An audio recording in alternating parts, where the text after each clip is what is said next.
Bismillahirrahmanirrahim. Assalamualaikum warahmatullahi wabarakatuh. Hello new student, how are you today? I hope you are always fine. Welcome to our school. Selamat datang dan selamat bergabung di SMP kami tercinta ini, yaitu SMP Plus Al-Bahri.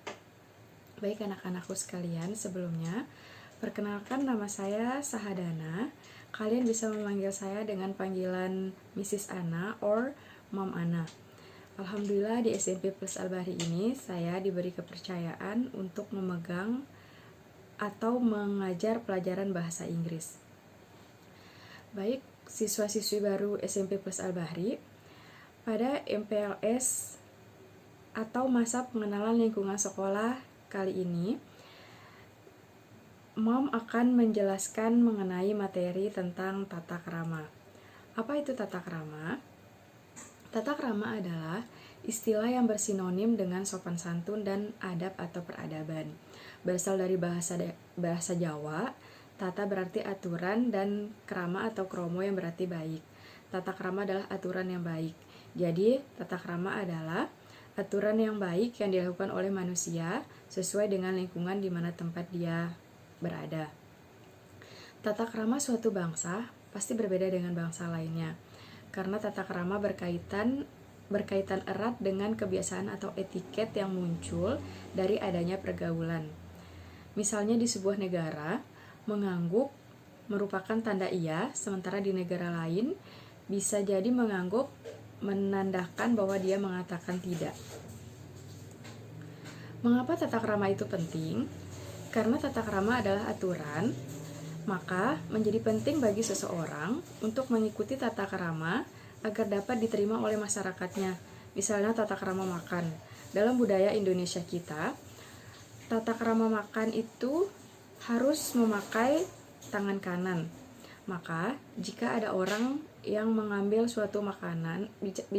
makanan atau makan dengan menggunakan tangan kiri, maka orang tersebut dianggap tidak sopan. Setelah dianggap tidak sopan, bisa jadi orang tersebut dikucilkan. Tata krama juga sangat penting bagi diri pribadi seseorang. Orang yang mempunyai tata krama yang baik berarti mampu menyesuaikan diri dengan lingkungannya. Jika orang yang bisa menyesuaikan diri dengan lingkungan, dia mampu membaca peluang, dan kemungkinan besar orang yang mampu menyesuaikan diri dengan lingkungan dan mampu membaca peluang adalah orang yang akan sukses di kemudian hari. Selanjutnya, tata krama di dalam masyarakat dan juga lingkungan sekolah. Tata krama pasti berlaku di setiap lingkungan masyarakat ya. Selain berlaku dalam lingkungan rumah tangga atau keluarga, tata krama juga berlaku di lingkungan kerja dan juga lingkungan sekolah atau pendidikan. Di sebuah sekolah, selain memiliki peraturan yang tertuang di dalam tata tertib sekolah tersebut, juga ada tata krama yang harus dijunjung tinggi oleh seluruh warga sekolah termasuk siswa.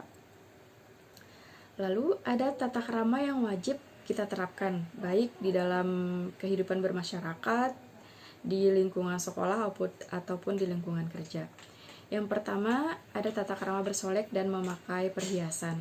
Sebagai siswa yang baik, hendaknya berpenampilan sesuai dengan peraturan yang ada di sekolah.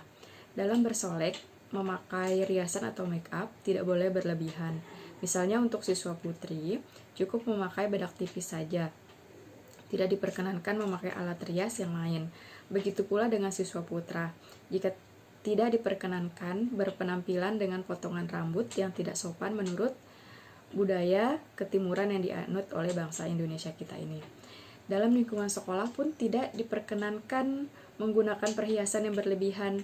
Bagi siswa putri, hanya diperkenankan menggunakan cincin dan anting-antingan saja.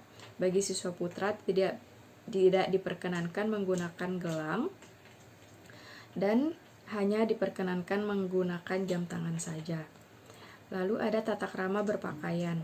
Dalam berpakaian, hendaknya disesuaikan dengan norma yang berlaku baik di dalam masyarakat, agama maupun di lingkungan sekolah. Di lingkungan sekolah, pakaian harus disesuaikan dengan ketentuan pemakaian seragam. Sementara itu, ketika kita memakai baju bebas saat ada kegiatan sekolah, misalnya saat ekstrakurikuler atau ada kegiatan lain di luar jam pelajaran, tidak boleh menggunakan celana pendek tidak boleh menggunakan sandal, dan tidak diperkenankan memakai kaos oblong. Untuk laki-laki, sebaiknya menggunakan kaos, kalaupun harus menggunakan kaos, tidaknya kaos yang berkerah. Menggunakan kemeja, menggunakan celana jeans, dan menggunakan sepatu. Untuk siswa putri, bisa menggunakan kemeja, menggunakan rok, lalu memakai jilbab yang menutup dada. Seperti itu. Jadi, tidak diperkenankan memakai seragam yang tidak sesuai dengan aturan yang ada di sekolah. Selanjutnya ada tata krama berjalan.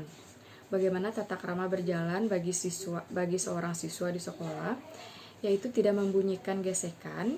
Jika berjalan di depan orang yang lebih dewasa, hendaknya permisi atau membukakan badan. Jika dimungkinkan, maka lebih baik memilih jalan lain yang tidak melalui hadapan orang dewasa tersebut. Contoh tata krama di sekolah saat kita berjalan di teras misalnya.